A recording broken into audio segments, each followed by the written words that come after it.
Session 7. Describe geometry. This session is dedicated to setting up your geometry for high-quality meshing in ANSYS Fluent. Here's a guide to the key areas we'll explore. Geometry type. Identify the specific type of geometry you're working with, which can include solid, fluid, or a combination of both, influencing how you approach meshing. Cap openings and extract fluid regions. Decide if you need to cap openings and define fluid regions, a critical step for accurate flow analysis. Boundary type adjustments. Transform fluid-fluid boundaries from wall to internal to ensure correct interface interactions within the simulation. Apply shared topology.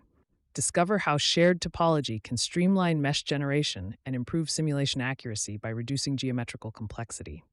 Enable multizone meshing. Opt for multizone meshing to effectively manage complex geometrical regions and ensure a high-quality, adaptable mesh. Equipped with these insights, you'll be poised to optimize your geometry and achieve precise simulation results. In the Fluent Meshing process, once you have imported your geometry and configured the additional local sizing parameters, the surface mesh is generated. This step is crucial for defining the detailed structure of your model. Now, it's time to describe the geometry to ensure accurate simulation results. The first aspect we'll discuss is the geometry type, which lays the foundation for how the meshing process will be applied. For teaching about the geometry type created in Design Modeler, you can see that we have two parts, a solid zone and a flow region. We have created several named selections, including inlet, outlet, flow, solid, wall out solid, wall side solid 2, wall flow, and wall in solid. Naming these selections helps us manage and apply appropriate meshing and boundary conditions to each part of the geometry. Understanding the role and interaction of each of these zones is crucial for setting up accurate simulations. First, we insert the solid zone into Fluent Meshing, or import the solid into the meshing software. We then set up the Add Local Sizing parameters and generate the surface mesh. Following this, we describe the geometry. For the geometry type, we choose the option, the geometry consists of only solid regions, meaning that our simulation will focus exclusively on the solid parts of the model. Selecting this option ensures that the meshing and simulation processes are tailored specifically to the properties and interactions of solid materials, excluding any fluid dynamics considerations. Next, we import the flow zone of the geometry we created. After generating the surface mesh, we proceed to describe the geometry. We select the geometry type as the geometry consists of only fluid regions with no voids, which means our focus is solely on the fluid regions. We do not want to include any solid regions in this setup, as it's intended exclusively for fluid dynamics simulations. Then, we import both the solid and flow zones into Fluent Meshing.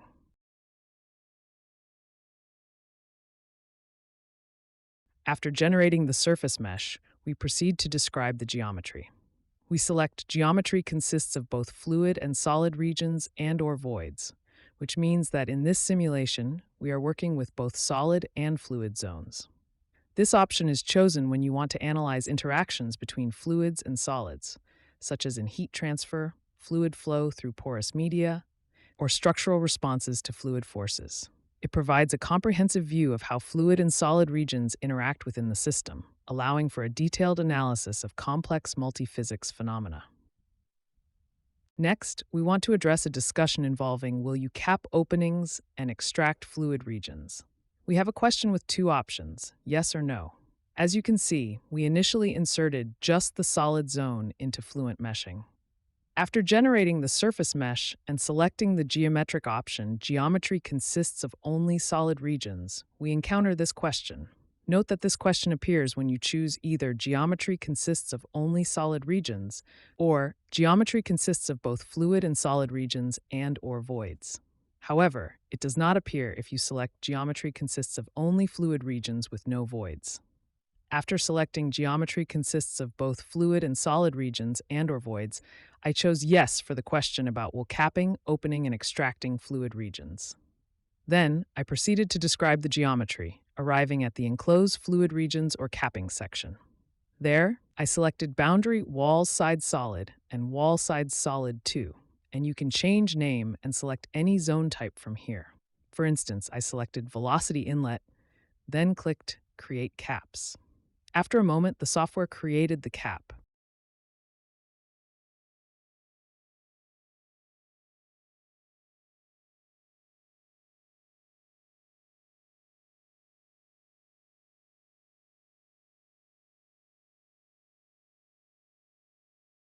Next, in the Update Boundaries section, I observed two new boundary conditions, Inlet 1 and Inlet 1.1, both set to velocity. You can change the boundary condition type here. After clicking Update, the software asked for the number of fluid regions to create.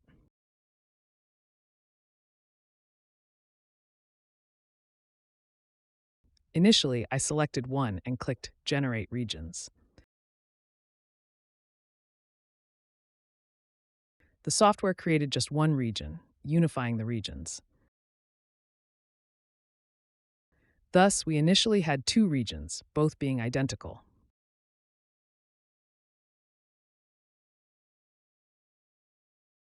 I then returned to the Create Region dialog, clicked on Edit, and changed the number of fluid regions to 2. After clicking Update,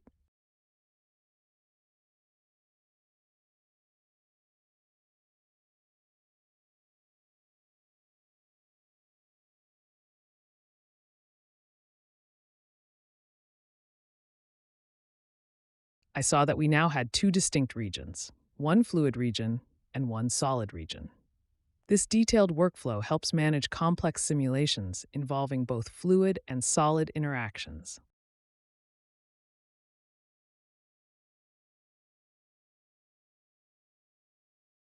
Then, we want to discuss the question, change all fluid-fluid boundary types from wall to internal. Like the previous question, we have two options to choose from, yes or no. For this section, we created another geometry in the design modeler. We created two zones and create name selection inlet and outlet. For the volumes, we chose flow 1 and flow 2. Using the form new part feature in the design modeler,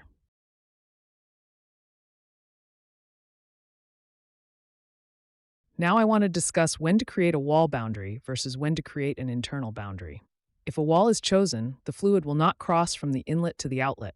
However, if an internal boundary is chosen, the flow can cross from flow 1 to flow 2. This decision is crucial for determining how fluid volumes interact in your simulation.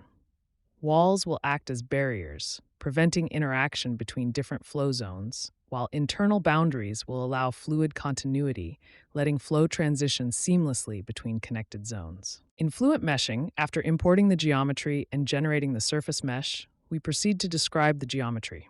We select Geometry consists of only fluid and with no voids, and answer yes to the question, change fluid-fluid boundary types from wall to internal. After clicking Update, the software moves to the Update Boundaries section, where we have the inlet and outlet. Again, we click on Update. In the Update Region section, we see two zones, Flow 1 and Flow 2. We click Update Regions.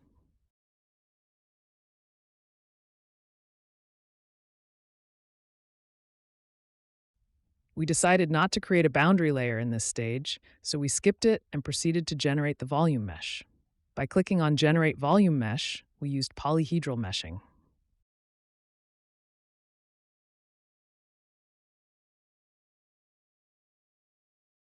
Once the software generates the mesh, it becomes visible. I then switched to simulation in Fluent by clicking on Switch to Simulation. Upon display, you can see several boundary conditions, such as flow 1 to 1, which is a wall for flow 1, and flow 2 1, which is a wall for flow 2. We also have the inlet and outlet clearly defined. Additionally, flow 1, flow 2 is wall that we have created. In Fluent Meshing, we selected Describe Geometry again, clicked on Revert and Edit,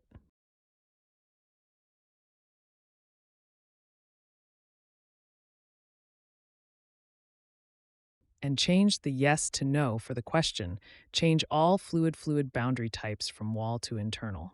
By selecting no, we intend to create a wall boundary. Then we clicked Update. Next, we move to Generate the Volume Mesh. After clicking Generate Volume Mesh, the software generated the mesh. We then switched from Fluent Meshing to Fluent for solving the equations by clicking Switch to Simulation in Fluent. When I clicked on Display, you could see several boundary conditions, including the inlet, outlet, and the walls we created.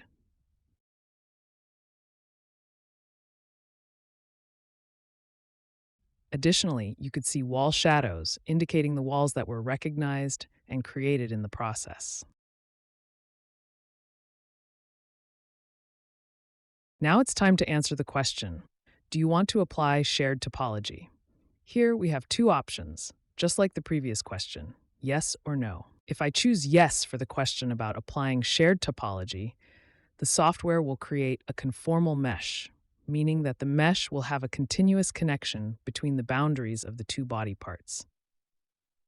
This ensures a seamless transition at the interface of the geometries. However, if I choose no, the software will generate a non-conformal mesh, meaning that the mesh elements at the interface between the body parts may not match up perfectly. This can result in discontinuities at the shared boundaries, but allows for more flexibility in meshing different parts independently. To discuss this question, we use the first geometry again. However, this time we don't use the Form New Part option in the Design Modeler software, so we have two separate body parts. After importing the geometry into the Fluent Meshing tool and generating the surface mesh, I described the geometry, noting that it consisted of both fluid and solid regions with no voids. For the question, do you want to apply shared topology? I initially chose no and clicked Describe Geometry. After that, I clicked Insert Clipping Planes and zoomed in to examine the mesh. I observed that the elements did not match together. The elements of the solid zone did not align with those in the fluid zone. So I went back to Describe Geometry, clicked on Revert and Edit,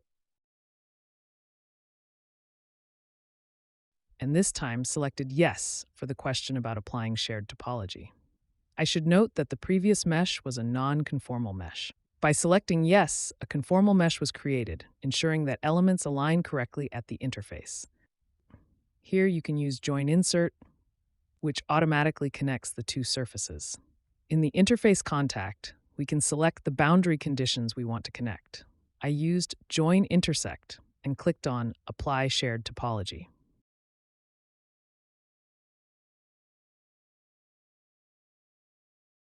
Once this process was completed, the shared topology was successfully applied. I clicked Insert Clipping Planes and zoomed in to examine the mesh. I observed that the elements matched together. In the final section, we addressed the question about enabling the multi-zone meshing. Like before, we had two options, yes and no. I used a second geometry for this task. We import this geometry into the Fluent Meshing and generate surface mesh. During the Describe Geometry step, we noted that the geometry consisted of only fluid region with no voids. When prompted with the question, Enable Multi-Zone Meshing, we selected Yes and clicked Update.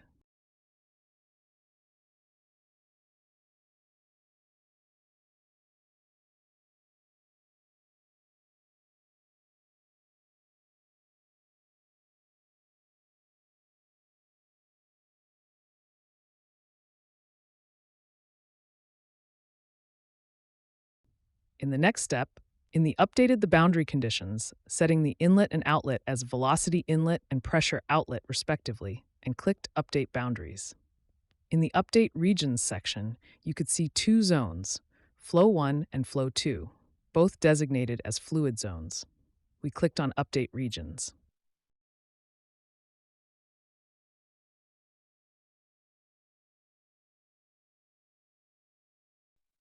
We skipped the Add Boundary layer and proceeded to add multi-zone controls.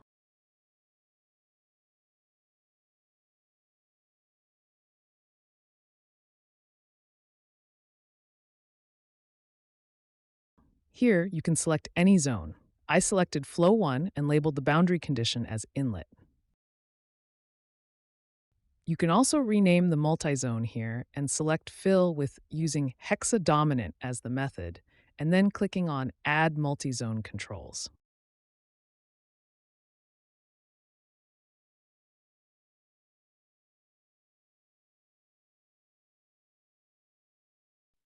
The multizone controls were added successfully. We moved on to generate the multizone mesh by selecting Flow 1. When asked about creating a non-conformal mesh between multizones and the rest, we chose No because we wanted a conformal mesh. In the scaling section, I initially changed the scaling factor from 1 to 5 and clicked on Generate Multizone Mesh. This led to a mesh 5 times larger than the tetrahedral surface mesh.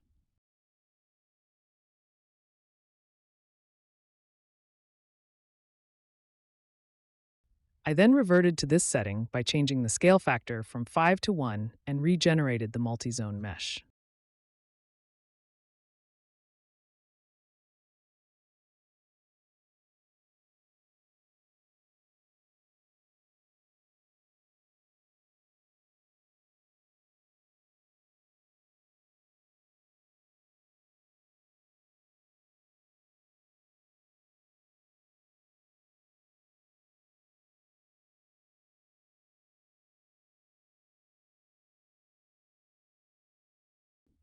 Now, the size of the multizone mesh matches the surface mesh. Next, we proceeded to generate the volume mesh. As you can see, we create a tetrahedral mesh, then click on Generate Volume Mesh. The software generated a multi-zone mesh for Flow 1 and tetrahedral mesh for Flow 2.